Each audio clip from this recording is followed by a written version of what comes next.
नाज़रीन कराम अस्सलामु अलैकुम वरहमतुल्लाहि वबरकातुहू। उम्मीद है आप सब खैरियत से होंगे। नाज़रीन कराम, औरतों की नफ्सियात के बारे में औरत ही अच्छी तरह समझ सकती है, और वो औरत जब बानो कुद्सिया हो तो आप ख़ुद अंदाज़ा लगा सकते हैं कि ये तहकीक कितना नफीस होगा और कितना मोतबर। तो आइए सुनते हैं कि बानो कुद्सिया अपनी हमसिन के बारे में क्या कहती है।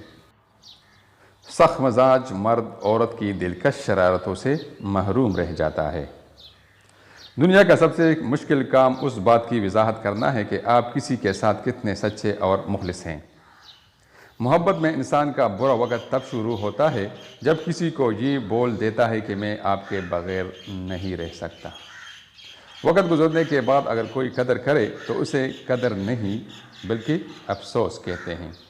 बेहतरीन ताल्लुक़ की सबसे बड़ी ख़ासियत यह है कि आपसे इख्तिलाफ और नाराज़गी के बावजूद भी आपका ख्याल रखना और फ़िक्र करना नहीं छोड़ता।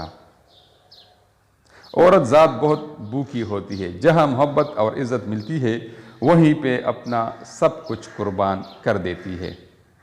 मर्द का हुस्न और पैसा उतना औरत को मुतासिर नहीं करता जितनी मर्द की सीरत और पाकीज़गी औरत को मुतासिर करती है। औरत जिससे मोहब्बत करती है तो उसके सामने गुस्सा दिखाती है, रोती है, शिकायत करती है, अपनी बात मनवाती है और बार बार अपनी मोहब्बत का इजहार करती है। तो जब उसकी मोहब्बत की कदर नहीं की जाती तो वही औरत फिर पत्थर की हो जाती है। कभी कभी हम बज़ाहिर तो आगे बढ़ चुके होते हैं पर ज़हनी तौर पर कैद होते हैं इस एक लम्हे में जिसने हमारा ज़हनी सुकून बर्बाद कर दिया होता है। नाज़रीन, इस तरह की वीडियोस देखने के लिए हमारा चैनल ज़रूर सब्सक्राइब कीजिए और इस वीडियो को लाइक